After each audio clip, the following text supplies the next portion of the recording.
Esta é mais uma mensagem da cruz, o Evangelho da verdade, através de Cristo. Que Deus nos revele Cristo pelo seu Espírito Santo. Abençoe. Bom, vamos abrir as Escrituras.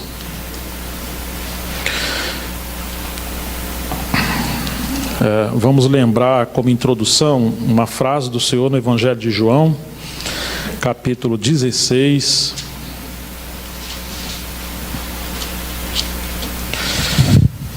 versículo 33.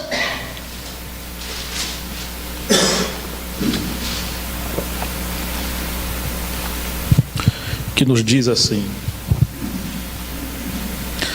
estas coisas vos tenho dito, para que tenhais paz em mim. No mundo passais por aflições, mas tende bom ânimo, eu venci o mundo. É muito surpreendente a maneira honesta que o Senhor tratou com seus discípulos e tratou conosco pela palavra, né? Ele é um mestre que, por um lado, ele antecipa o seu sofrimento e, por outro lado, ele não nega que nós também passaríamos por sofrimentos, por aflições. Ele é um mestre que não ilude, ele não engana, ele não fantasia, ele fala a verdade. E, diferentemente de qualquer um outro, ele é aquele que, por um lado, ele antecipa os seus próprios sofrimentos, triunfa no meio do sofrimento, e agora ele nos promete paz enquanto passarmos por sofrimento. E é interessante que essa paz que ele diz, que ele dizia essas coisas para que tenhais paz em mim, é aquela mesma paz que ele experimentou quando ele estava no Calvário. É uma paz que excede todo entendimento. Ele nos deu aquela paz e ele diz: eu não dou a paz como o mundo vos dá, porque o mundo dá essa paz passageira, momentânea, interesseira, superficial. Mas ele está falando de uma paz que ela triunfa na dor, que ela tranquiliza aquele que está no fim. É uma paz que vence todas as coisas e é aquela paz que excede todo entendimento. Você não tem explicação como que pode cristãos na arena dos leões e seus rostos estão resplandecentes como anjos.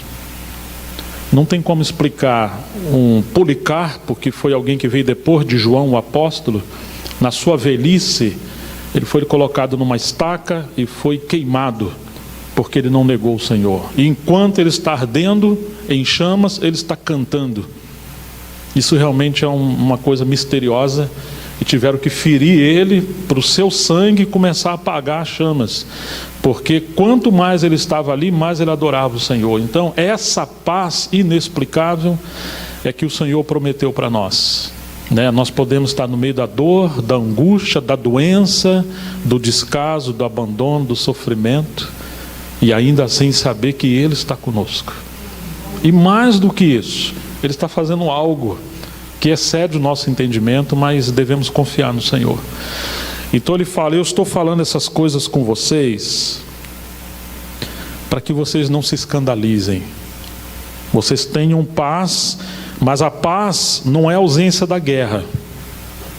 A paz não é o triunfo da vitória das coisas naturais. Não. Vocês vão ter paz em mim. Porque infelizmente na sociedade, as pessoas buscando paz no sucesso, no dinheiro, ou em qualquer uma outra coisa, ou na família, quanta desilusão se encontra. É duro encontrar um milionário se suicidando, né? A pessoa que adquire tudo, você vai encontrar grandes cantores, eles simplesmente suicidaram. Ele experimentou tudo, chegou ao auge, não tem mais o que provar. E entenderam que não faz sentido viver. Por quê? Porque há um vazio tão grande dentro do homem que somente o Senhor pode preencher. E muitas das pessoas não conhecem isso. Em mim, vocês vão ter paz. No mundo passais por aflições. Lembre-se, nós estamos aqui só de passagem. A nossa pátria celestial, ela não é daqui. No mundo, Ele não nos iludiu. Nós vamos passar por aflições. Mas sejam corajosos, fortes, tenham de bom ânimo, porque eu venci o mundo. Isso realmente é uma palavra de consolo para nós, né? Como perseverar e como seguir ou prosseguir o Senhor em tempos angustiosos. Ele aqui responde para nós. Nós comentamos sobre João Batista, o segredo de João Batista, em ver o Senhor, em permanecer no Senhor e aceitar o deserto como a mão invisível do Senhor guiando para a purificação e separação, para ele receber a palavra e ser aquele precursor do Senhor. Então há um preço a ser pago para aqueles homens e mulheres que serão usados por Deus. E nós falamos do exemplo do nosso Senhor, que foi aquele homem perfeito que se submeteu à soberania do seu Pai, e ele sempre mantinha os seus olhos olhando para o Pai, sempre, está sempre olhando para o Pai. E esse é o segredo do Senhor, que Ele nos chama a seguir também. Hoje vamos falar um pouco de um outro personagem, vamos falar um pouco de Paulo, mas não somente de Paulo, nós vamos falar de Paulo como modelo para todos nós. Aquilo que Deus fala ao povo dele através de Paulo, que foi chamado o maior ou o pior dos pecadores, né? Então, assim, estamos lembrando dessa introdução para a gente ver que o Senhor realmente não nos ilude, e infelizmente nós temos em muitos aspectos hoje uma pregação não bíblica, ou uma pregação distorcida. Gosto dos reformadores, dos puritanos especialmente, e dos místicos, porque eles também não iludiam, eles pregavam a mensagem da cruz, e a mensagem da cruz, ela não tem como ser falada sem o caminho da cruz. O caminho da cruz envolve sofrimento, não porque Deus ama o sofrimento e quer que venhamos amar o sofrimento, mas porque o sofrimento é algo, digamos, é algo que de fato é um processo que acontece depois da queda, e esse processo Deus usa ele como uma obra-prima para que o fruto desse trabalho seja Cristo formado em nós. Não tem como evitarmos o sofrimento, e quando a gente vê a glória do sofrimento, aí nós vamos poder confessar como Paulo, que ele se gloriava não apenas na fé e no Senhor, mas se gloriava também nos sofrimentos. Não porque era masoquista, alguém que amava o sofrimento, mas porque ele via a glória por detrás do sofrimento, o triunfo de Deus no sofrimento. Então o sofrimento para ele já não era um problema. Ele passou a amar a Deus e também amou de alguma forma a vontade de Deus no sofrimento. No lugar de pedir que Deus o livrasse do sofrimento, ele era livrado no sofrimento. A Madame Guyon, que foi aquela, vamos dizer, uma das colunas do movimento místico pós-Lutero, certa vez ela presa, encarcerada, uma mulher que experimentou terrivelmente o sofrimento, e ela disse na prisão que ela aprendeu a amar a escuridão da prisão, porque ela ali via o brilho da face do nosso Senhor. Olha que confissão, né? Ela começou a ver a glória do Senhor nas paredes daquela prisão. Ela preferia ficar presa porque via o Senhor do que ficar solta, vendo a luz do sol, mas não vendo o verdadeiro sol da justiça. Então, assim, quando você encontra Paulo preso, ele não está orando para sair. Ele diz que Jesus Cristo era a sua expectativa. Ele aguardava a volta do Senhor, ou uma comunhão mais profunda com o Senhor no meio da prisão. Então ele fala, eu prisioneiro de Jesus Cristo, ou no Senhor. Ele não fala que é um prisioneiro de César em Roma. Não, eu sou um prisioneiro do Senhor Jesus Cristo. Nesse sentido ele era calvinista, né? Ele cria que tudo estava de fato debaixo da soberania do Senhor. E ele não eliminava essa questão do sofrimento. E hoje, irmãos, nós somos tão pobres espiritualmente porque nós fugimos do sofrimento. Nós diminuímos esse mistério da piedade, do quebrantamento, da soberania do Senhor no meio das crises. E quanto mais fugimos, menos experimentamos a graça de Deus extravagante, triunfante no meio do sofrimento. Então, assim, que o Senhor nos dê graça, né? Para nessa questão de como perseverar no Senhor, como permanecer no Senhor, nós vamos ter que entender que precisamos amar a mão daquele que nos disciplina. Porque quando nós amarmos essas mãos do Senhor, nós vamos ver que antes de tudo ela é perfurada. Tem os cravos ali ainda marcados, a marca dos cravos na sua mão, né? Que Deus possa nos ajudar. Vamos no livro de Atos, então, mencionar rapidamente algumas passagens. A primeira está em Atos capítulo 9.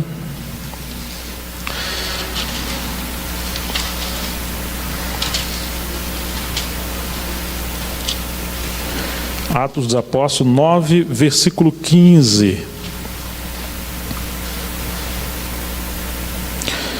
O Senhor falando a Ananias, mas o Senhor disse a Ananias: vai, porque este é para mim um instrumento, ou um vaso, escolhido para levar o meu nome perante os gentios e reis, bem como os filhos de Israel, pois eu lhe mostrarei quanto lhe importa sofrer pelo meu nome. Paulo foi um vaso escolhido. Estamos em Atos 9, versículo 15 e 16. Ele foi um vaso escolhido. E ele, citando Jeremias, diz: porventura pode o vaso falar ao seu senhor, ou ao oleiro, por que me fizeste assim?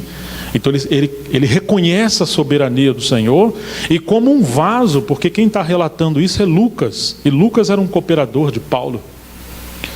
Então Paulo se coloca como alguém que está nas mãos do Senhor, e além de ser um instrumento escolhido para levar o evangelho adiante, o Senhor fala: eu lhe mostrarei o quanto lhe importa sofrer pelo meu nome. Porque Paulo foi aquele que levou o povo de Deus ao sofrimento. Ele perseguiu a igreja de Deus, e quando mataram Estevão, colocar as vestes, aqueles que perseguiam Estevão, aos pés de Saulo. E o rosto de Estevão resplandecia como o rosto de um anjo. E Estevão intercedeu como o Senhor intercedeu: perdoa-lhes porque não sabem o que fazem. E agora, quando Paulo vai testemunhar, quando ele está sendo perseguido em Jerusalém pelos judeus, Paulo fala, e ele fala isso para o Senhor, né? Senhor, mas ele sabe que quando perseguir Estevão, sua fiel testemunha, eu dei o meu voto. Paulo testemunha isso, quer dizer, Paulo está testemunhando da glória de Deus que se manifestou a ele por meio de Estevão, que se submeteu ao sofrimento. Quando o Senhor fala para Paulo: dura coisa é para ti recalcitar contra os agrilhões, é uma linguagem que na época dele era muito conhecida. O dono dos bois, que tinha o seu carro de boi, colocava os bois para carregar as cangas, e a carroça, o carro, e aquele boi mais rebelde, do lado de um boi manso e obediente ao seu possuidor, aquele boi rebelde, quando começava a dar coice, o seu dono tinha aquele instrumento pontiagudo, como um cabo de madeira, e lá na frente uma ponta de aço. E quanto mais o animal dava coice, mais ele era furado. É isso que o Senhor está falando para Paulo: Paulo, dura coisa para ti dar coice contra mim, que você está dando coice contra o aguilhão da disciplina. Lembra quando o Senhor falou: tome sobre vós o meu fardo é leve, meu jugo é suave, aprendei de mim que sou manso e humilde de coração. O que o Senhor está falando? Isso aí você vai encontrar a vida do Senhor como um boi obediente, ou um cordeiro obediente, como um servo obediente, em Marcos, que nem sequer tinha genealogia ali. Ele agora se colocou debaixo do jugo do seu pai, experimentado em sofrimento, e como ovelha muda que não abre a sua boca, ele foi ao matadouro. E quando ele fala: tomai sobre vós o meu jugo, é como se estivesse falando assim: olha, ô Paulo, Oswaldo, Gerson, Mira, todos nós, o nosso Senhor é o nosso modelo, e a gente é aquele gadozinho que é criado solto, cheio de provisões, e nós achamos que O ministério do Senhor é nos fazer o bem, né? Um pastozinho, tudo, né, bonitinho, natureza, água, mas um dia Ele nos chama para o serviço. E Ele agora quer que a gente tome esses julgos, o arreio do Senhor sobre nós.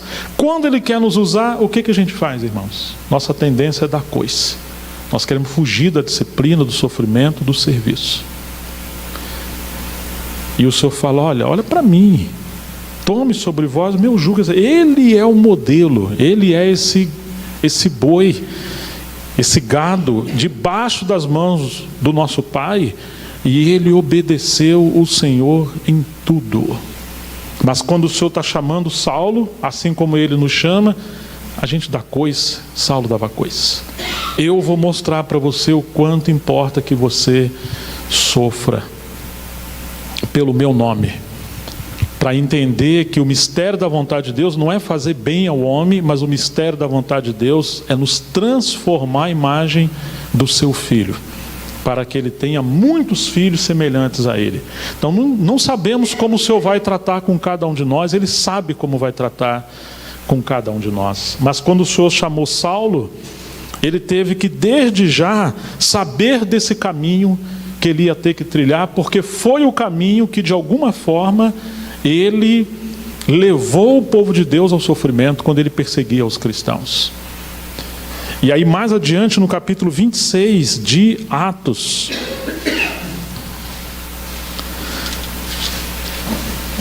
versículo 16,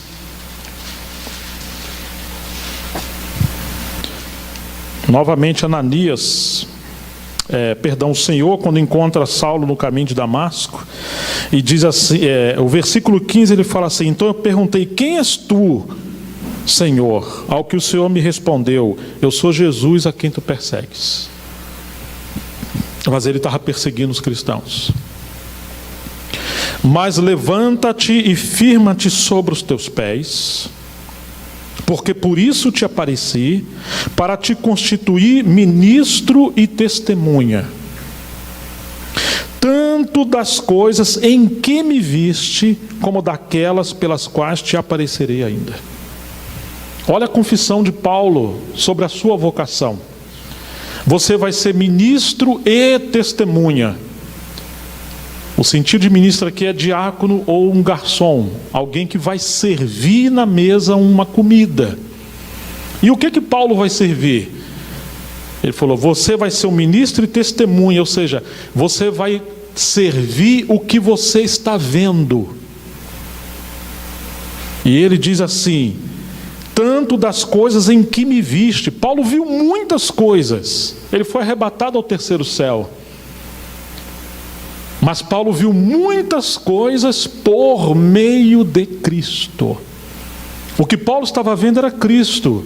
E por meio de Cristo, Paulo viu todas as coisas.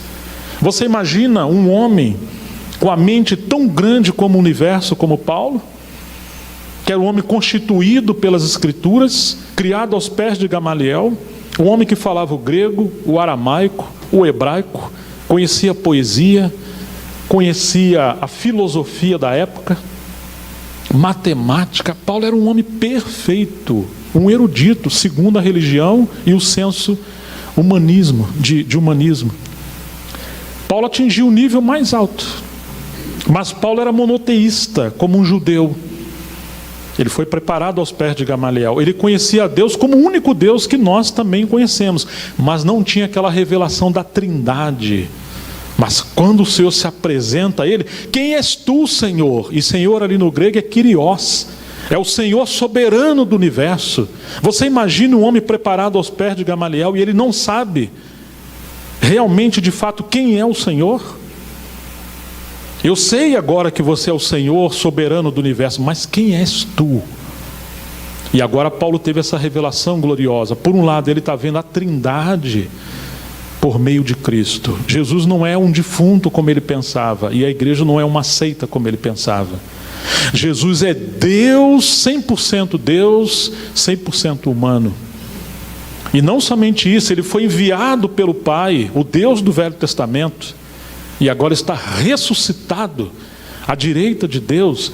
E essa gentalha que eu estou perseguindo não é uma gentalha tola, besta. Meu Deus, é o próprio corpo de Cristo. Que visão dupla. Por um lado ele está vendo as glórias do nosso Senhor Jesus Cristo, 100% Deus, 100% homem, o Messias esperado. E ele está vendo agora que ao mesmo tempo que ele está à direita do Pai, o Espírito Santo foi derramado, e esse povo constitui o corpo místico de Cristo.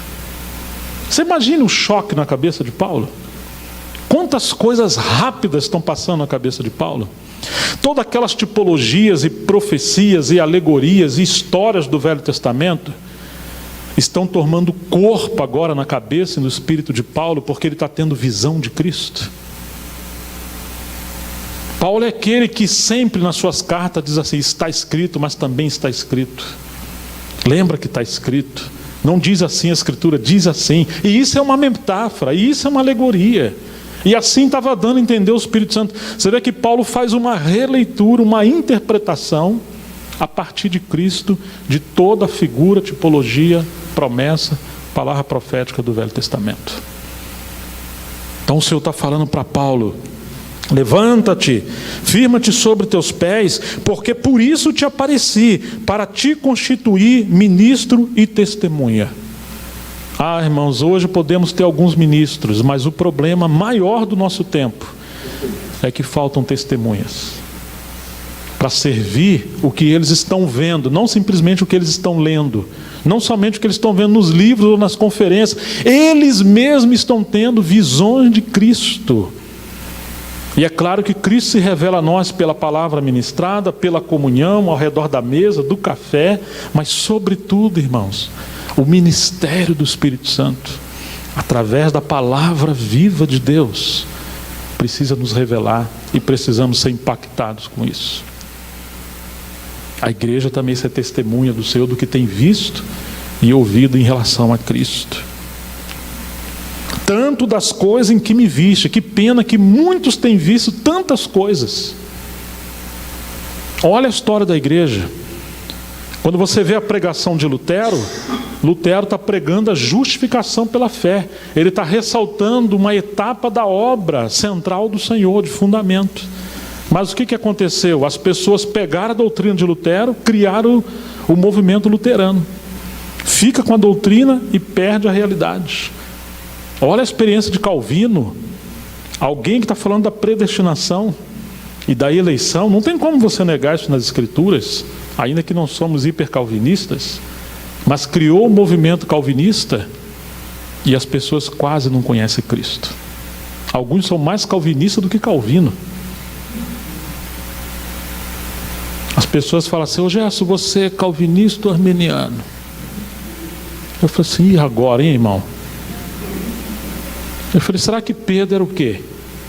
Um pescador lá iletrado que viu? O que você acha que Pedro era? Não dá para a gente ser só de Cristo e viver na simplicidade, porque Calvino veio 1500 anos, 1400 e tantos anos depois. As pessoas querem sempre nos enquadrar, nos rotular em alguma coisa, mas nós precisamos, não que eu tenha algo contra isso ou aquilo, mas que pena que as pessoas deixam de ver Cristo e fica assim: você, das coisas em que me tens visto. As pessoas estão vendo as coisas, mas não estão vendo Cristo no meio das coisas. Você lembra de João no capítulo 1 do Apocalipse?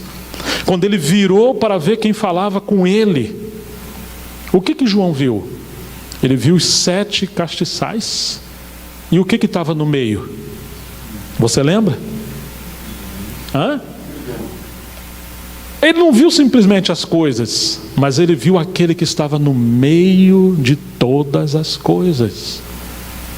Então, Paulo está ressaltando, Lucas está ressaltando que o Senhor falou a Paulo: você vai ser ministro e testemunha tanto das coisas em que me viste. E essas coisas eu quero incluir, porque a Escritura inclui tribulação, aflição, quebrantamento, doença e todas as demais coisas. Ver Cristo nas crises, ver Cristo na dor, ver Cristo no caos, ver Cristo na perseguição, ver Cristo, como dizia São João da Cruz, na noite escura da alma. das coisas em que me viste, como daquelas pelas quais te aparecerei ainda. O Senhor ainda ia se revelar muito ainda a Paulo. Mas ele ia usar todas as circunstâncias possíveis para se revelar a Paulo. Então tira os olhos das circunstâncias e vamos procurar ver Cristo no meio das circunstâncias. Amém? Como Ele é grande, como Ele é maravilhoso. Existia um homem chamado Conde Zinzendorf. Quando houve a perseguição na Alemanha, especialmente na ampla Europa, muitos irmãos foram espalhados e perseguidos lá pelo século XVII, século XVIII. Esse homem era muito rico. E esses cristãos de várias denominações migraram para a região dele. Ele recebeu todo mundo nas propriedades dele. E ali eles começaram um turno de oração. Esse turno de oração durou praticamente 100 anos. Foi o avivamento moraviano. Ali nasceu o movimento moraviano. O Zinzendorf era um milionário. Mas ele viu Cristo na fartura, Cristo na riqueza, Cristo no dinheiro. Sabe o que ele fazia, irmãos? Quando os irmãos iam dormir, especialmente os pregadores, ele engraxava os sapatos deles. Limpava. Os irmãos acordavam, o sapato tudo sujo, né? Ele lembrava daquele texto: conformosos são os pés daqueles que anunciam a paz. Ele se tornou servo de todos. Foi desse movimento que uma vez John Wesley viajando, o navio quase indo a pique, no meio de uma grande tempestade, as pessoas com medo de morrer em naufrágio, encontrou um punhadinho de gente lá embaixo no convés, adorando o Senhor, cantando. Ele falou: mas o que está acontecendo? Como que pode? Eles eram moravianos, eles conheciam o Senhor. E John Wesley, apesar de ser um grande pregador, não tinha experiência de ver Cristo no meio da tribulação e do caos, como os moravianos simples que eram. Ali ele se converteu para essa etapa da vida dele. É possível ser um ministro e não ser uma testemunha. Como nós precisamos ver Cristo em todas as coisas, né? E Paulo, para sua ver. E nós precisamos ver, com a graça de Deus, para sermos mordomos e servos do Senhor. Esse homem Zinzendorf, ele foi um Barnabé do século dele. Um homem que consagrou tudo ao Senhor, introduziu Paulo na comunhão dos apóstolos em Jerusalém, depois chamou Paulo para Antioquia, depois chamou João Marcos, depois foi chamando outros. Como esse homem servia, porque ele via Cristo em todas as coisas. Então ele não desperdiçava nada. Paulo, considerando essas coisas do sofrimento, ele vai dizer em Filipenses capítulo 1, versículo 29.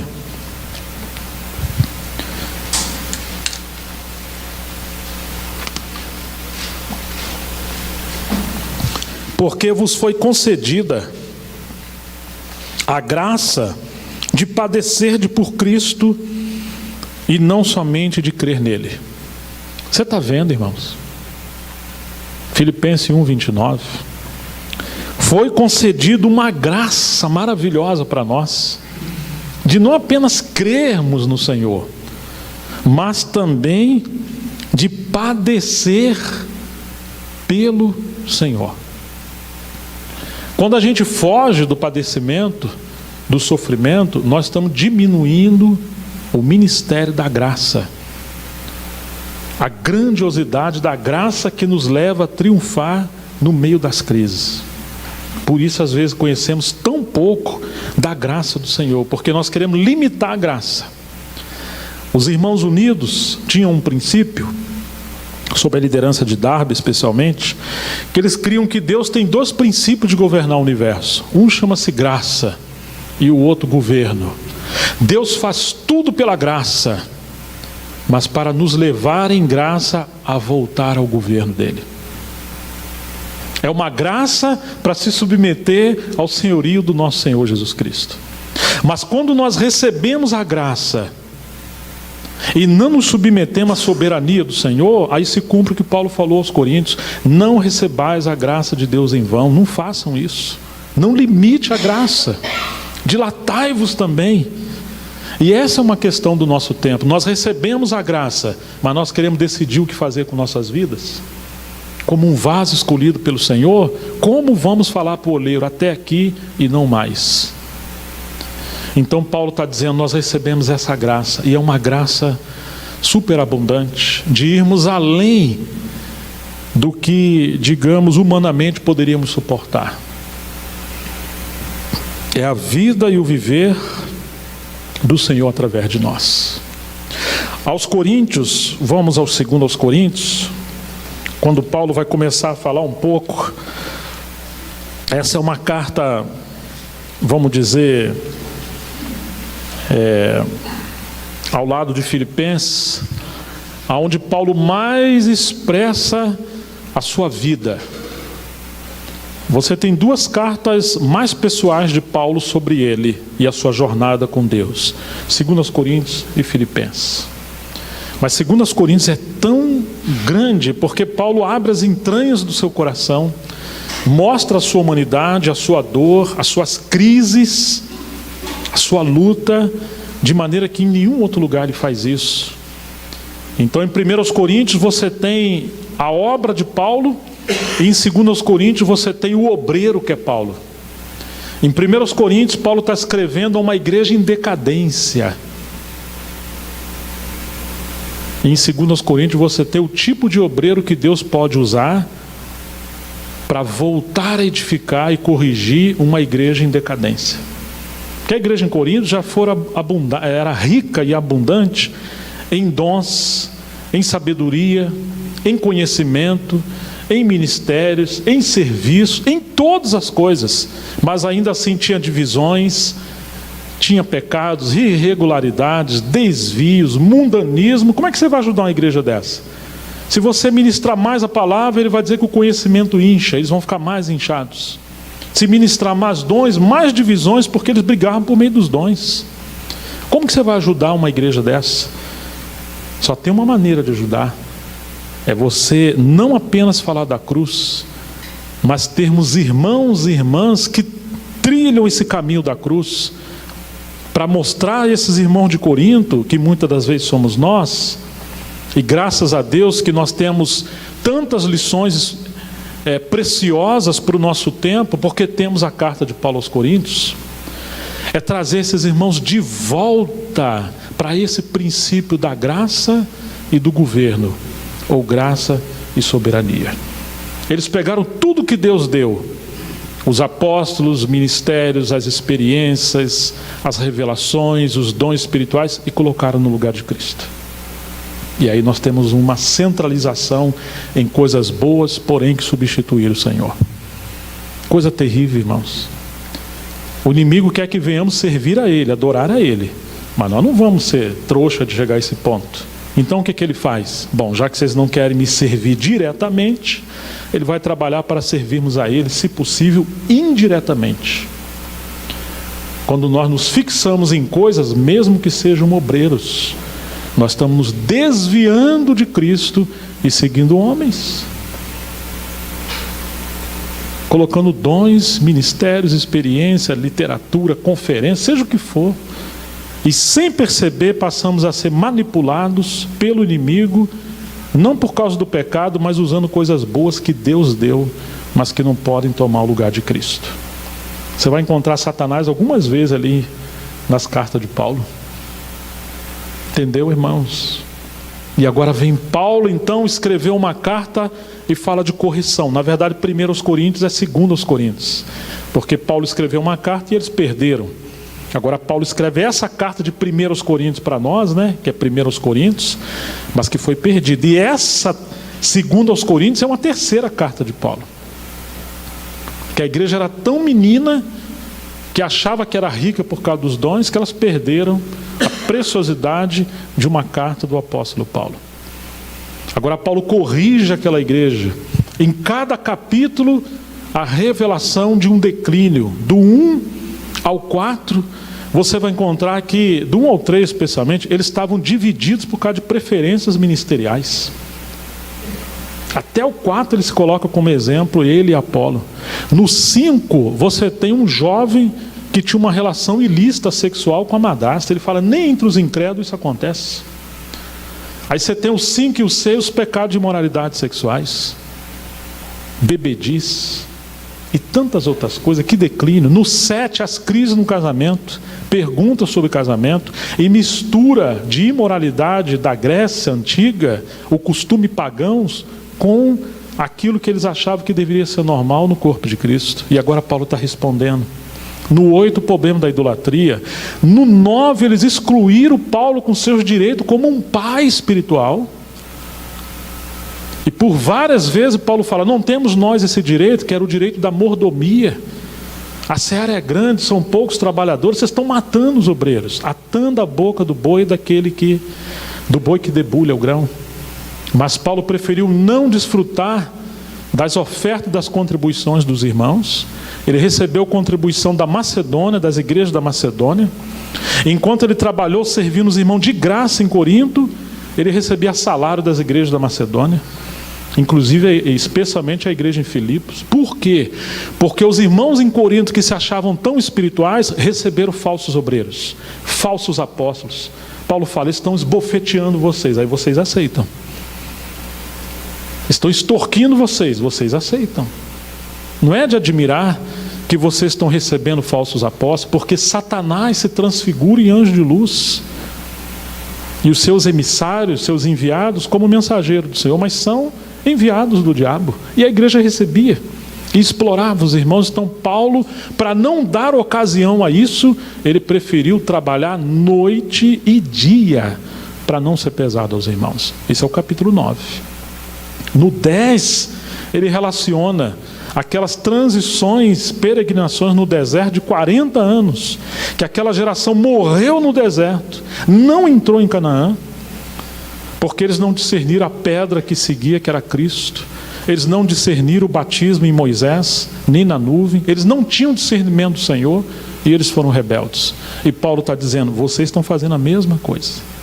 No 11, eles retinham as tradições que Paulo deixou, mas sem revelação. As irmãs se cobriam com véu, havia um ensinamento sobre isso, mas ele fala, eu quero que vocês saibam, Deus é o cabeça de Cristo, Cristo é o cabeça de todo varão, e o varão o cabeça da mulher. Não adianta vocês praticar as coisas sem discernir Cristo, porque ao mesmo tempo que se cobre com véu, se tornam rebeldes. A mulher é o seu marido e o marido a Cristo. Então era uma coisa superficial. A igreja chegou a essa posição de desnível. A ceia, o que dizer da ceia? Fala, isso não é a ceia que vocês estão comendo, né? Porque antes eles tinham uma festa ágape. Quando os mais pobres chegavam, os mais ricos já tinham comido. Tomou o vinho todo, e os irmãozinhos pobrinhos que não tinha nada, chegavam lá, ficavam com a barriga vazia, e os mais ricos embriagados. Depois ia ter a ceia, aí não dá, né? E aí você tem o 12 sobre os dons, o 14 sobre os dons, e Paulo coloca no meio do sanduíche ali, entre os dons, o amor. No 15 eles têm crise sobre uma doutrina básica, que era a ressurreição. E Paulo demonstrar a debilidade da espiritualidade deles, o capítulo 16 ele termina falando de contribuição para os pobres. Não tem como acreditar que alguém seja espiritual e ter um coração trancado para a necessidade das pessoas ao seu redor. Então, queridos, aí Paulo vai escrever a sua segunda carta, ele corrige todas essas situações e responde na primeira carta. Ele manda expulsar da igreja aquele varão no capítulo 5. Mas depois ele manda recebê-lo de volta para ele não ser destruído, o jovem, por demasiada tristeza. Porque o propósito da disciplina não é tirar a pessoa do meio da comunhão, mas é restaurá-lo. Então chegamos no capítulo 2 de 2 aos Coríntios. Ele vai dizer assim, verso 4: porque no meio de muito sofrimento e angústia de coração vos escrevi. Você está vendo isso aqui, irmãos? Com muitas lágrimas. Você está vendo isso aqui, irmãos? Como é que Paulo escreveu essa carta? Por meio de muito sofrimento e angústia de coração. Não é simplesmente um sofrimento da perseguição exterior, que Paulo está na sua terceira viagem, foi perseguido em vários lugares da Ásia, mas agora Paulo está com tremenda e profunda angústia, vendo a igreja imergida como um navio que está afundando, porque a lama está entrando dentro do navio, do pecado, das heresias, das tragédias e sobretudo de falsos obreiros. Paulo era o pai deles. Vocês podem ter 10 mil mestres, mas pais, vocês só têm um só. E eles queriam que Paulo como que enviasse carta de recomendação para eles. Falei, eu preciso de carta de recomendação agora? Se eu não sou apóstolo para os outros, pelo menos para vocês eu sou, porque vocês são fruto do meu apostolado. Mas isso revela o quanto que o inimigo entrou ali, porque o inimigo quer barrar o ministério da palavra nas igrejas para levar a igreja ao desvio, e queria impedir Paulo. Paulo está angustiado porque ele escreveu essa carta, e essa carta gerou profundo sofrimento neles, mas agora Paulo está angustiado escrevendo essa segunda carta, e a palavra consolo é uma das palavras centrais dessa carta, no meio do sofrimento. Os eruditos dizem que aparece pelo menos 18 vezes a palavra consolo e mais 11 vezes de palavras derivadas dela. Então ela é o cerne central. Eu escrevi no meio de muitos sofrimentos, fora e por dentro, e angústia de coração. Vos escrevi com muitas lágrimas, não para que ficasseis entristecidos, mas para que conhecesseis o amor que vos consagro em grande medida. Como perseverar no Senhor e seguir o Senhor em tempos angustiosos? Olha aqui. Paulo não desistiu dos irmãos em Corinto. Como ele revelou a sua paternidade a uma igreja em decadência. No capítulo 1, vendo Cristo nas crises, versículo 3, ele vai dizer assim: bendito seja Deus e Pai de nosso Senhor Jesus Cristo, ou seja, seja abençoado o nosso Deus e Pai. Era um costume judaico. Mas ele revela Deus e Pai de nosso Senhor Jesus Cristo. Ele está colocando Jesus aqui, porque por um lado, o nosso Senhor Jesus pode dizer: Deus meu, por que me desamparaste? Ele não chamou de Pai, ele está falando da soberania do Senhor. Lembre-se, graça e governo. O nosso Senhor passou por grande sofrimento, mas ao mesmo tempo, ele está chamando o nosso Senhor de Pai, o nosso Deus de Pai, que ele também esteve em todo o tempo cuidando do Senhor. E agora ele vai falar assim: ele é o Pai das misericórdias e Deus de toda a consolação. Irmãos, nós nunca vamos conhecer esse nível da natureza, dos atributos, do caráter do nosso Pai, do nosso Deus, como Deus e Pai de misericórdia, Pai de misericórdia e Deus de toda a consolação, se nós fugirmos da tribulação, e fugirmos da angústia, e fugirmos da dor, e fugirmos da soberania do Senhor. Você vai conhecê-lo como Salvador, como Criador, o Deus dos exércitos do Velho Testamento. Mas esse aspecto de ternura do nosso Senhor, de compaixão, só aqueles que querem, além do ensinamento e da doutrina, trilhar o caminho salpicado de sangue da experiência de conhecer Deus no meio da dor e da tribulação. Ele é o Pai de misericórdia. Ele é o Deus de toda a consolação. Ele nos consola em toda a nossa tribulação.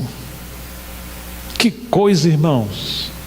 Deus nos ama tanto, e Ele quer estar tanto perto de nós, que para estar perto de nós, Ele permite a tribulação. Não que Ele é ministro de tribulação, mas Ele quer nos abraçar no meio da tribulação. Por isso, para nos consolar, Ele permite a tribulação, porque Ele quer se revelar mais e mais da sua plenitude como aquele pai presente, ainda que achamos que ele esteja ausente. Talvez Deus fale mais conosco em seu silêncio do que quando ele fala audivelmente, muitas das vezes. Porque muitas das vezes ouvimos Deus na pregação somente com a nossa cabeça. Mas quando nós trilhamos a cova da tribulação, vai acontecer o que está em Salmos capítulo 4, versículo 1. Alguém tem a versão revista e corrigida? Você tem, Daniel? Você pode ler de voz bem alta para nós? Salmo capítulo 4, versículo 1.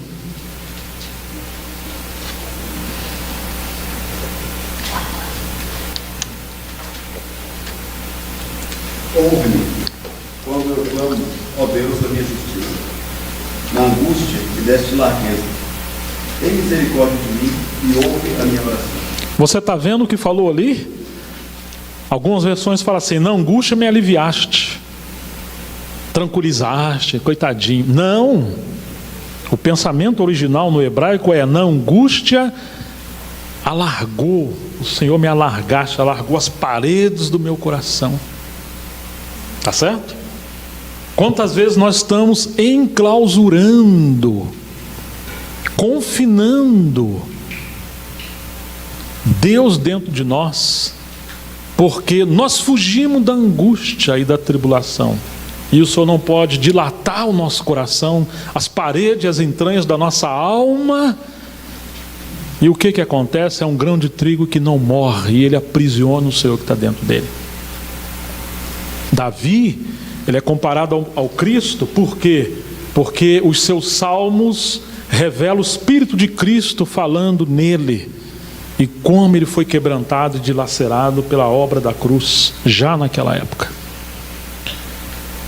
O Senhor alargava o salmista no meio da angústia, no meio da dor.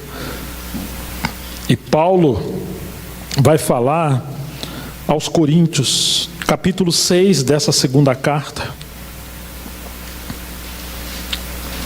versículo 1. E nós, na qualidade de cooperadores de Deus,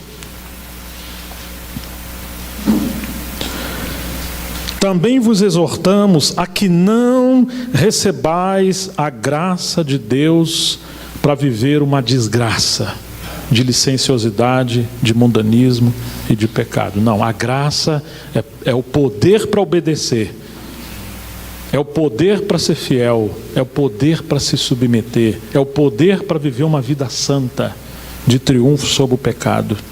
Porque ele diz: eu te ouvi no tempo da oportunidade e te socorri no dia da salvação. Eis agora o tempo sobremodo oportuno, eis agora o dia da salvação, não dando nós nenhum motivo de escândalo em coisa alguma, para que o ministério não seja censurado.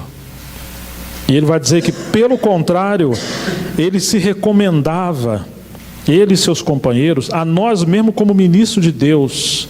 Em que ele se recomendava, irmãos?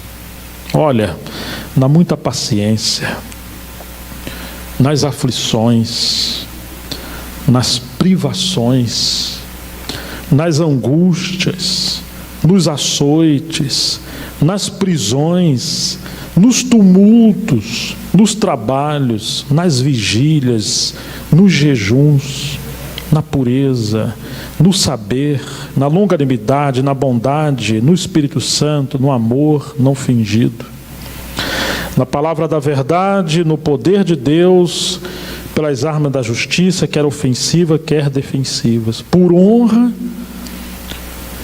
e por desonra, por infâmia e por boa fama, como enganadores e sendo verdadeiros, como desconhecidos e entretanto bem conhecidos, como se estivéssemos morrendo e contudo eis que vivemos, como castigados porém não mortos, entristecidos mas sempre alegres, pobres mas enriquecendo a muitos, nada tendo mas possuindo tudo. Que paradoxo da vida cristã.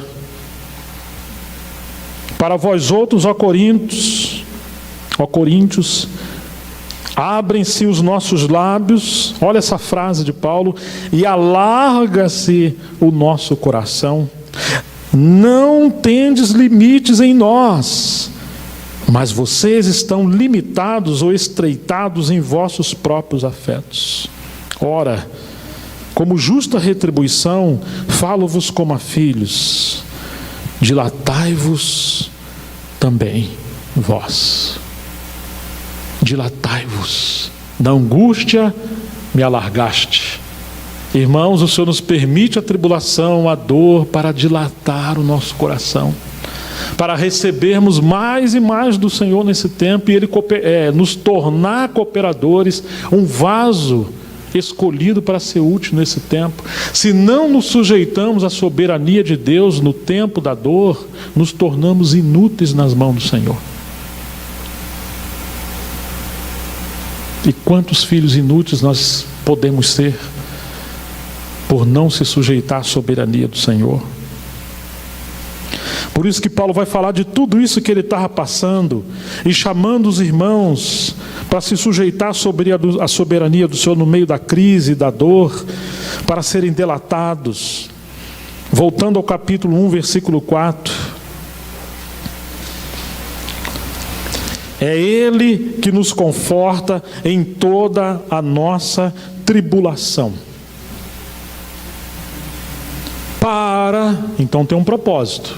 2 Coríntios 1,4. Para podermos consolar os que estiverem em qualquer angústia. Você está vendo isso? O Senhor permite passarmos em tribulação para nos consolar. Mas não é para ficarmos consolados. Não.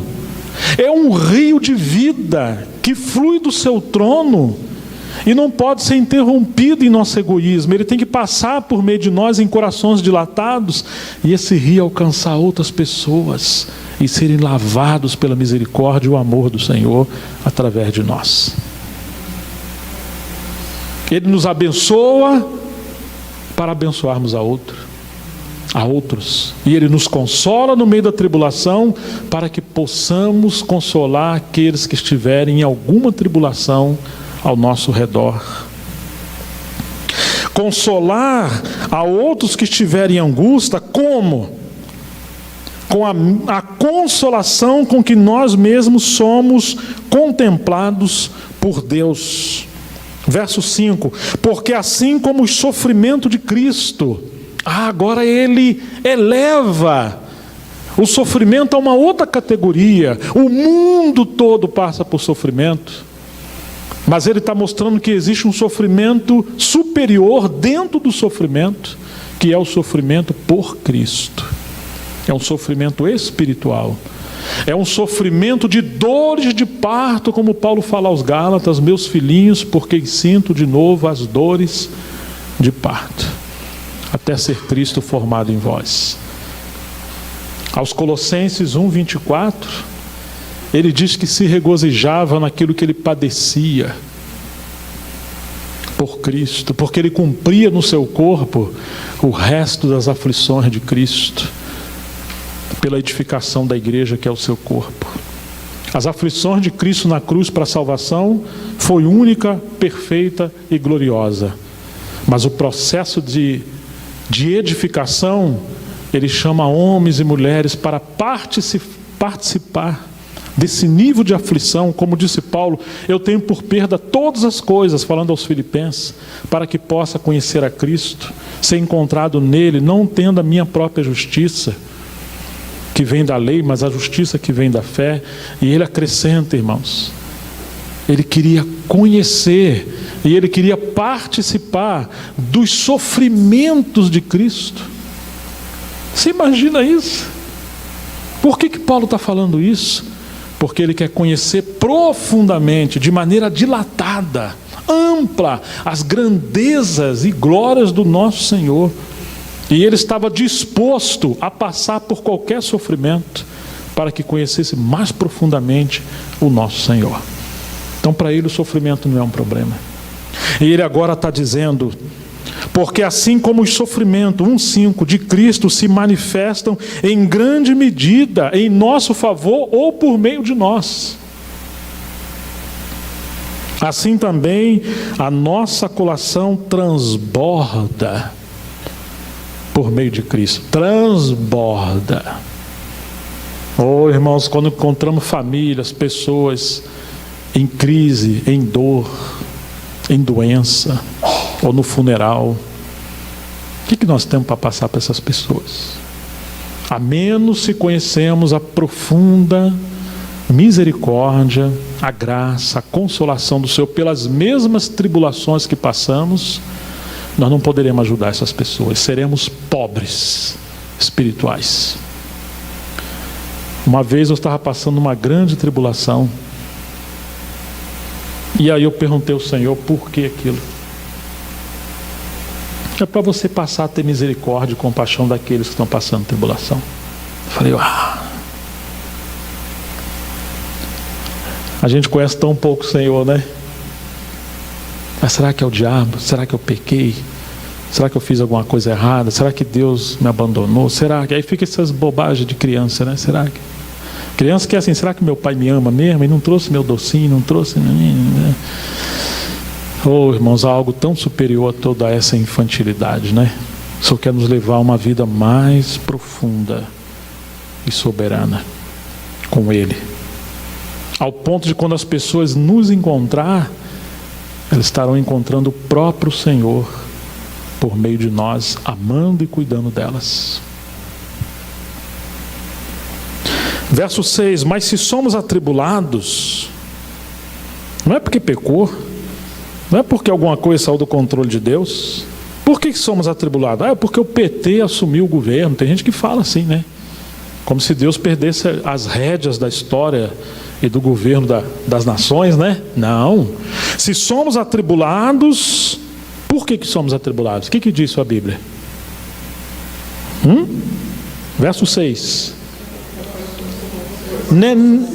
Tá vendo? Não é nem por causa de você, bobão, bobinha. Essas lágrimas de crocodilo. Ora por mim. Claro, precisamos orar uns pelos outros. Gente, mas sai da frente. Para com esse egoísmo. Não tem nada a ver com você, não. Deus soberano, que andou na terra e amou as pessoas, Ele quer continuar amando, abençoando, curando, socorrendo as pessoas. Como agora? Por meio de nós. Mas qual é o problema? Nós estamos enclausurando, aprisionando Ele dentro de nós. Então Ele tem que nos dilatar. Tá certo?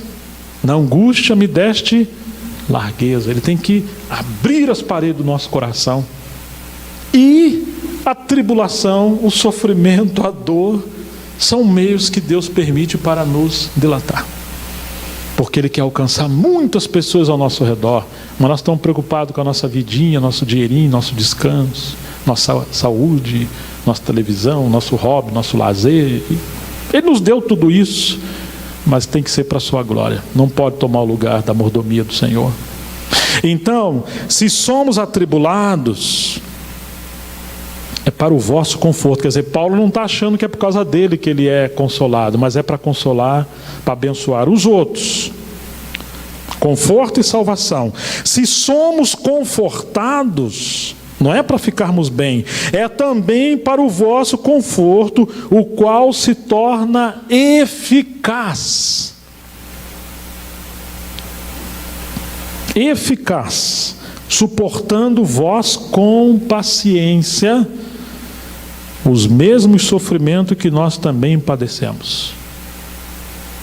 Ou seja, não devemos ter apenas comunhão na alegria, na bonança, na palavra, numa conferência. Não, irmãos. Precisamos ter comunhão nas crises da igreja, no sofrimento, na dor dos irmãos e das irmãs uns com os outros. Se participamos abundantemente das aflições de Cristo por meio, quando nós também passamos por aflições, então haverá abundância da graça e de consolação. De modo que se um membro sofre, o que diz Paulo? Todos sofrem. Quantos irmãos solitários no meio da multidão? Quantas dores e quantos serviços a serem feitos no meio das famílias. Uma irmã querendo ser útil, falou, eu queria tanto ser útil ao Senhor, mas não sei pregar, não sei o quê. Eu falei, irmã, tem uma irmã ali, tem 3 filhos, é pobre. está doente. Vai lá fazer um arrozinho, lavar uma roupa, fazer uma faxina. Você vai ser muito útil. Mas nós achamos que ser útil ao Senhor é a gente levantar a mão, tá cantando, tá? Lembra que o Senhor falou?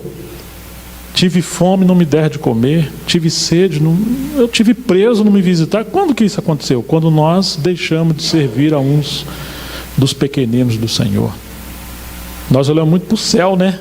Mas nós precisamos ver Cristo nas crises da dor, da igreja, da perseguição. Então agora Paulo está dizendo que é para eles, é uns para os outros. A nossa esperança a respeito de vós, apesar de toda a decadência que Corinto estava enfrentando, ele vai dizer: está firme, sabendo que como sois participando dos nossos sofrimentos, ou do sofrimento, perdão, assim o sereis também da consolação. Viria sofrimento e vem sofrimento. Irmãos, recentemente começamos a ajudar famílias na Venezuela. Enquanto os jovens, nossos filhos, vão para os shoppings e compram um McDonald's, por exemplo, com 30, 40, 50 reais.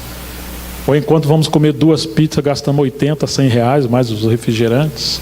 Famílias estavam vivendo com 30 reais por mês, sob o governo de Maduro agora, nesses últimos tempos.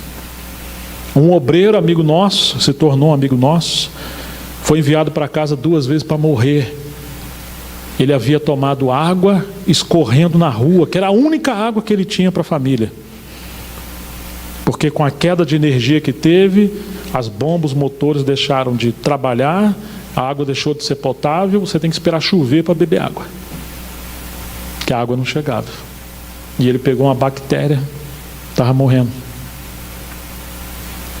Ele conversava comigo várias vezes, ele nunca falou do seu sofrimento, nem da família. Estava morando 3 famílias numa mesma casa. Meses e meses sem proteína, sem carne. O governo dá lá uma farinha, lá, uma coisa lá bem para enganar o estômago, desde que você tenha mais ou menos assim um símbolo na casa que você vai votar nele, né? Senão você também não come. E esses irmãos passando fome, necessidade. E aí o Senhor tocou no meu coração, não foi algo meu, comecei um ministério de servir essas famílias lá, várias famílias, e fomos descobrindo que a situação era cada vez pior. Chegou um período que o salário mínimo equivalia a $2,50. O dólar chegou a R$4, ou seja, R$10, R$12, às vezes eles viviam. Eu tenho ido para a Amazonas, se Deus quiser, mês que vem estamos indo de novo. E lá encontramos vários venezuelanos. Uma vez estava tomando café da manhã, aí você tem batata doce, várias coisas na mesa. 3 venezuelanos sentaram ali, uma jovem, uma mediana e uma senhora. Aí eu engasguei, né? E quando eu perguntei àquela senhora: você tem família? Ela falou: eu tenho. Onde estão seus filhos? Está na Venezuela, tem 2 filhos. Como eles estão? Aí os olhos dela falou assim: olha, um é praticamente do seu tamanho, ele pesa 48 quilos. Dá para entender isso? Ele tem que terminar a universidade de odontologia, mas o Maduro cortou o insumo da universidade. Tem um projeto que ele tem que entregar que custa 5 milhões na moeda de lá, que é para o cara não fazer mesmo e ficar preso lá, né? E ela chorando, não sabe o que faz. São famílias que a gente tem ajudado, né? O Senhor está suprindo eles. Então nós começamos a receber vídeos e áudios de pessoas que estavam, uma senhora ia morrer porque não tinha medicamento e tinha que fazer uma cirurgia. Graças a Deus que vários têm fugido, né? Na Colômbia fugiu mais de 1 milhão. Agora estamos lidando com uma família que ele é um engenheiro elétrico. Além disso, ele fazia um serviço tipo Uber lá, um aplicativo, e ainda fazia bico instalando equipamentos, ar-condicionado nas casas de quem podia na época. Pai de 3 filhos. Ele falou para mim: irmão, ele fugiu. A esposa grávida com 8 meses, falou assim: em 6 meses eu só consegui, como engenheiro e fazendo mais 2 trabalhos, comprar 2 quilos de carne. Então nós fugimos de lá, viemos, entramos em Pacaraima, no Brasil, moramos embaixo de uma mangueira. e chorava e pedia para as pessoas não comer a manga, verde a manga, porque a mulher estava com 8 meses de gravidez. Aí uma família de irmãos abraçou, mas a casa do irmão não cabia mais ninguém. Depois eles vieram para Manaus, eu conheci eles lá. Graças a Deus lá tem um irmão muito simples, não é um pregador, mas ele tem um negócio, uma casa de material de construção. Sabe o que ele fez? Ele desocupou as casas que ele tem, os apartamentozinhos, colocou os irmãos da Venezuela. Além de não pagar aluguel, ele ainda servia com cesta básica e botou alguns irmãos para trabalhar no negócio dele, falando tudo errado. Eu falei, rapaz, você vai quebrar. E aí que Deus enriqueceu mais a ele ainda. Um Zinzendorf, irmãos. Usou a riqueza para o reino. E prosperou, e está prosperando ele.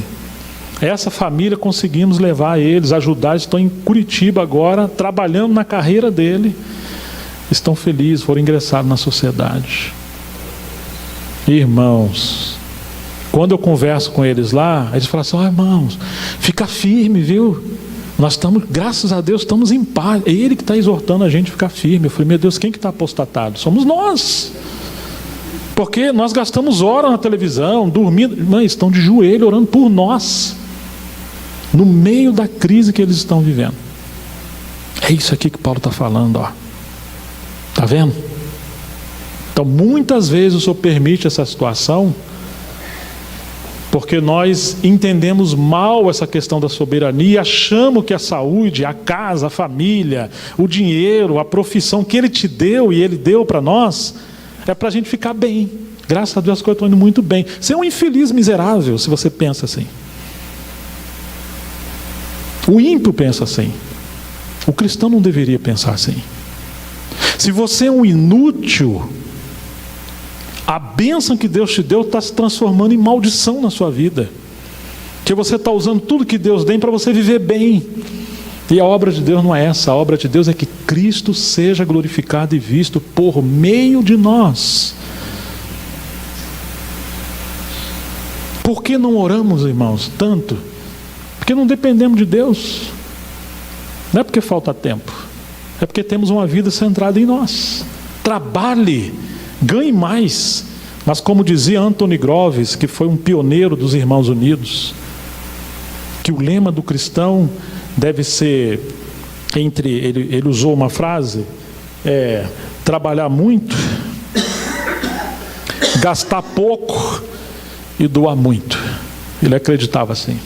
Eles eram pessoas fartas, ele, o Darby e outros que começou o avivamento na Irlanda e na Inglaterra.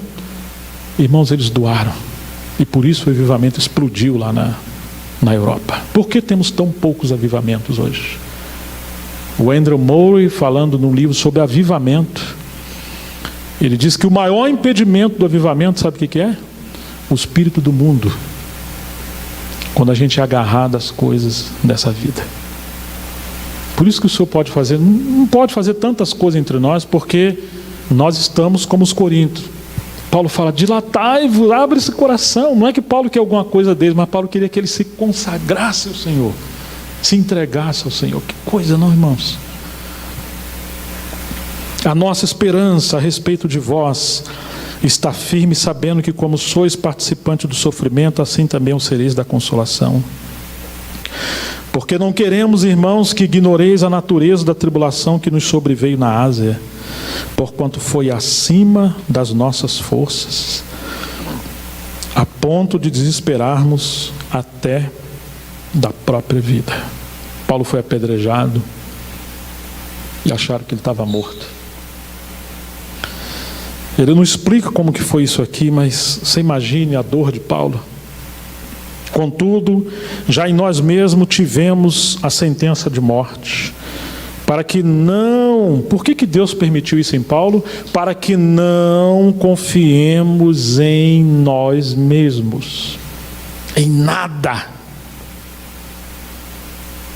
Um grande empresário na Venezuela falou para um amigo meu, eu tinha tudo, casas, propriedades, uma grande empresa, dezenas de funcionários, o governo de Maduro entrou, tomou tudo, perdi tudo. Num dia, fugiu para um outro país e não voltou, só com a roupa do corpo. que não venhamos nos iludir, irmãos, em confiar em nada, a não ser no Senhor. Para não confiar em nós, e sim no Deus que ressuscita os mortos, o qual nos livrou e livrará de tão grande morte, em quem temos esperado que ainda continuará a livrar-nos, ajudando-nos também vós, agora olha isso aqui, ajudando-nos também vós, com as vossas orações a nosso favor, para que por muitos sejam dados graças a nosso respeito, eles estando vivos, né? Pelo benefício que nos foi concedido por meio de muitos. A oração da igreja para que o Senhor mantivesse Paulo vivo, livre, e os outros também, para que Cristo avançasse a sua obra. Não é como nós falamos, ó, irmão, ora por mim, estou uma luta, tá bom, pelo que você quer? Não, ora para o Senhor me livrar. Para quê? Para eu ficar bem. Não é isso aí não, isso não é o Evangelho. Para sermos úteis, vasos úteis nas mãos do nosso Senhor. Que coisa gloriosa, né? Vamos chegando ao fim. Dá tanta vontade de ficar mais com os irmãos. Capítulo 12, verso 7. 12, 7. A disciplina de Paulo. Diz assim: e para não me ensoberbecer, porque Paulo foi arrebatado até o terceiro céu, com a grandeza das revelações foi-me posto um espinho na carne, mensageiro de Satanás, para me esbofetear, a fim de que não me exalte. Olha isso aqui, irmãos, como permanecer no Senhor e perseverar nele em tempos angustiosos. Olha aqui um tempo angustioso de Paulo. Foi-lhe dado um espinho na carne. Na verdade, no original a palavra não é espinho, é estaca. Era uma forma de torturar a pessoa. Você é colocando lasca de madeira no corpo dele, vai matando o camarada devagarzinho, mas não morre rápido não. É um sofrimento, uma dor insuportável. Por causa disso, 3 vezes pedi ao Senhor que o afastasse de mim. Então ele me disse: a minha graça te basta, porque o poder se aperfeiçoa na fraqueza. Se você é forte, você não tem poder. Se você se protege, você perde a proteção de Deus. Se você se salva, você perde a verdadeira vida do Espírito. Se você é inteiro, você impede o fluir da vida do Senhor em você. Não, Deus quer nos abundar de graça, por isso Ele permite a estaca, o espinho, a tribulação, seja o que for. De boa vontade, então, pois me gloriarei nas fraquezas humanas. Irmãos, às vezes temos doença inexplicável, debilidade física mesmo, às vezes debilidade de mente, de personalidade. Não tem explicação. E a gente chora, lamenta, meu Deus, se sente mais inferior aos outros, porque conhecemos tão pouco da soberania do Senhor. Eu volto a falar, não é que Ele é ministro de sofrimento, Ele é ministro de graça e de comunhão. Paulo diz assim, então, de boa vontade, eu vou de boa vontade, mas me gloriarei nas fraquezas. Em que mais? Para que sobre mim repouse o poder de Cristo. Pelo que sinto prazer nas fraquezas. Se você não tiver revelação disso aqui, vai pirar. Sentir tribulação nas fraquezas. Em que mais que Paulo sentia prazer? Nas injúrias. Você imagina isso aqui? Em que mais? Você já passou necessidade? Você já passou fome? Você sabe o que é extrema pobreza? Abandono, dor profunda, nas necessidades. Em que mais? Nas perseguições, nas angústias, por amor de Cristo, porque quando sou fraco, então é que sou forte. Irmãos, como é que nós vamos nos compadecer das pessoas? Só se a gente passar fome, miséria. Não precisa chegar a isso aí. Nós precisamos conhecer aquele que é o misericordioso, aquele que é tudo. Mas se a gente não conhece, aí ele vai permitir passar. Estão entendendo? Tem gente que fala assim, eu não experimentei a graça com aquele irmão, porque ele foi para o mundo, fumou maconha, prostituiu. Eu nasci no evangelho, eu não tenho essa... Ele acha assim, eu vou ter que ir para o mundo lá, me perder lá para eu... Não, irmão, não é isso aí não. Tem gente que acha que é assim, né? Não, nós só precisamos conhecer o Senhor. E a mordomia do Senhor é assim também, nós precisamos conhecer o Senhor, irmãos. Amém? Conhecer o Senhor. Indo por fim, sobre o sofrimento de Paulo, capítulo 11, que a gente está tão pertinho. Aqui nós falamos da disciplina. O capítulo 11, quando Paulo está falando dos falsos obreiros, ele vai colocar um espelho, versículo 22, perdão. Eles são hebreus, 11, 22. Também eu, os falsos obreiros, né? Que os coríntios queriam receber, e receberam. São israelitas, também eu. São da descendência de Abraão, também eu. São ministros de Cristo, falo como fora de mim. Eu ainda muito mais. Como assim muito mais? Em trabalhos, vai vendo atenção, muito mais, presta atenção. Muito mais em prisões, em prisões, em que mais? Em açoites, sem medida, em perigos de morte, quantas vezes? Muitas vezes. 5 vezes recebi dos judeus uma quarentena de açoites menos 1, porque o máximo era 40 para não matar o cara. 39 chibatadas, 5 vezes. Fui 3 vezes fustigado com varas. Mas já falou de açoite em cima, não, lá é um açoite diferente. Uma vez eu fui apedrejado. E sabe por que pararam de apedrejar ele? Porque acharam que ele tinha morrido, porque eles apedrejavam até a morte. É como uma ressurreição que Paulo experimentou.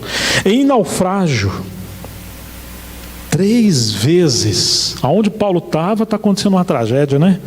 Uma noite e um dia, ele ficou boiando no mar. Em jornadas, muitas vezes, em perigos de rios, em perigo de salteadores, em perigos entre os patrícios, em perigo entre os gentios, em perigos na cidade, em perigos no deserto, em perigos no mar, em perigo entre falsos irmãos, em trabalhos e fadigas, em vigílias, muitas vezes, em fome e sede, em jejum muitas vezes, em frio e nudez, mas além das coisas exteriores, há o que pesa sobre mim diariamente, que é a preocupação com todas as igrejas. Você acha que esse homem passou tribulação? Passou por angústia? Então você vê, irmãos, a glória de Deus no meio da tribulação. Foi a rocha ferida, fendida no deserto, foi dela que fluiu água. E se a gente fugir, nós não teremos essa glória da plenitude. 2 Coríntios 4, vamos mais ler, que nós podemos chamar isso que é o paradoxo da vida cristã, né? Acho que foi o Daniel que mencionou. Temos, porém, capítulo 4, verso 7, este tesouro em vaso de barro, para que a excelência do poder seja de Deus e não de nós. Você lembra quando Gideão foi para a guerra? Era uma multidão, você foi mandando diminuir, chegou só um punhadinho com ele, né? Qual foi a arma que Gideão levou? A estratégia de guerra que ele levou? Alguém lembra o que ele levou sobre os seus ombros? Um cântaro. Você já viu isso aí? Um general fazendo agora? Não, isso é loucura. Ele está indo para uma guerra. Aí levou um vaso ou um cântaro com uma tocha dentro dele.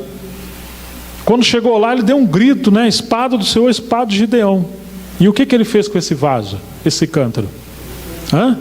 Ele quebrou. E o fogo da luz, a luz do fogo escondido ali dentro, ela brilhou. Aí venceu o inimigo. Olha o que Paulo está falando. Temos, porém, esse tesouro, que é a tocha, dentro do vaso de barro. Por que o Senhor permite a tribulação? Para quebrar o vaso, igual aconteceu com Gideão, e aí você tem o triunfo de Cristo. Como é que nós vamos vencer todas as coisas? É sendo quebrados, para que essa glória que é Cristo em nós se manifeste. Em tudo somos atribulados, porém não angustiados, perplexos, porém não desanimados, perseguidos, porém não desamparados, abatidos, porém não destruídos, levando sempre no corpo o morrer de Jesus, para que também a sua vida se manifeste no nosso corpo. Porque nós que vivemos, somos sempre entregues à morte por causa de Jesus, para que também a vida de Jesus se manifeste em nosso corpo mortal. De modo que em nós opera a morte, mas em vós, queremos que a igreja seja cheia de vida, né? Alguns, a vida de Cristo, alguns têm que aceitar a disciplina do morrer com Cristo. Tendo, porém, o mesmo Espírito, como está escrito, eu criei, por isso é que falei, também nós cremos, por isso é que também falamos, sabendo que aquele que ressuscitou o Senhor Jesus, também nos ressuscitará com Jesus e nos apresentará convosco. Porque todas as coisas existem por meio de vós, por amor de vós, para que a graça multiplique-se, torne abundantes as ações de graça por meio de muitos para a glória de Deus. Por isso, não desanimamos. Pelo contrário, mesmo que o nosso homem exterior se corrompa, se degrade, cabelo fique branco, vai dando ruga no rosto, vai ficando velho. E não tem maquiagem que dá jeito nisso, viu, irmãos? O coração alegre formoseia o rosto. Que adianta, tá cheio de maquiagem, o coração tá triste, né? Pode ser magrinho, pode ser gordinho. Nós podemos ser de todo jeito.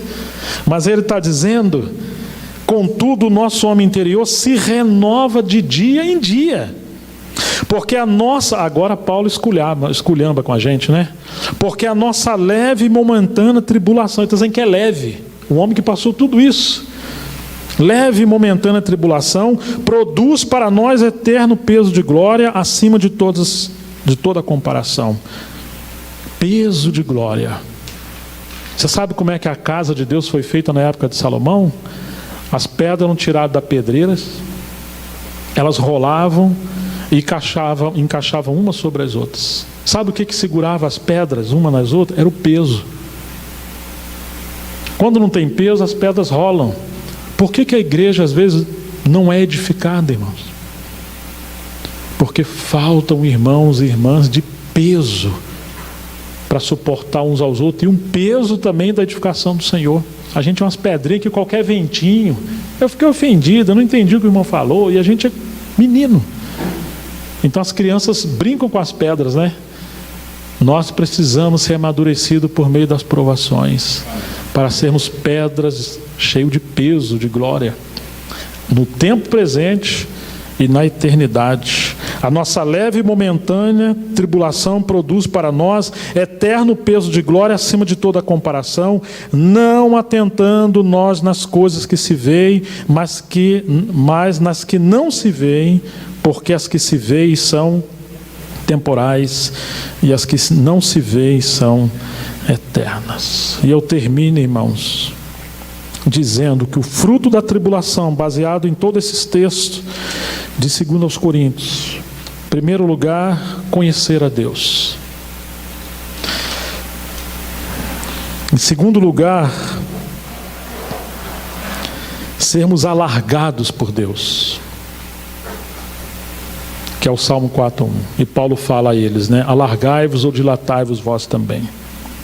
Em terceiro lugar, porque Deus quer consolar as pessoas em angústia por meio de nós, se o conhecermos e formos dilatados por Ele.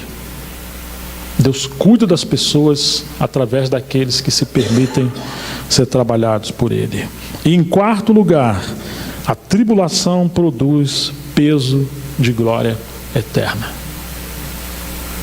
Não podemos ser cristão levinho. Ele quer que nós sejamos de pó da terra mudados a pedras vivas, de pedras vivas mudados em coluna, e de coluna até em fundamentos da Nova Jerusalém. Lembra que Pedro era um pó da terra, né?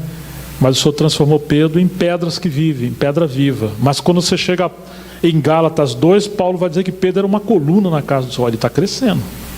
E lá em Apocalipse você tem os fundamentos na casa do Senhor, e lá estão os apóstolos. Peso de glória. Irmãos e irmãs com peso espiritual, porque eles abundam na plenitude do conhecimento e da experiência do Senhor, porque aceitaram não apenas a graça, mas se submeter ao governo de Deus, e eles foram dilatados por meio da tribulação.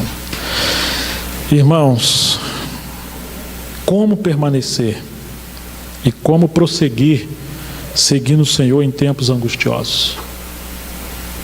Que o Senhor nos mantenha nele. E que não possamos receber a graça de Deus em vão, mas que essa graça nos leve a se submeter à soberania do Senhor e aceitar sua disciplina e perseverarmos nele. Vamos orar ao Senhor. Me desculpe pelo tempo. Que o Senhor possa compensar vocês em tudo isso. Quem quiser orar, vamos nos pôr de pé e vamos orar. Em nome de Jesus. O objetivo deste CD é de levar a mensagem da cruz para a sua vida e sua família. Venha participar conosco dos cultos todos os sábados às 20 horas e os estudos bíblicos todos os domingos. Rua José Bodenali, número 70, bairro Nova Tietê, Tietê, São Paulo.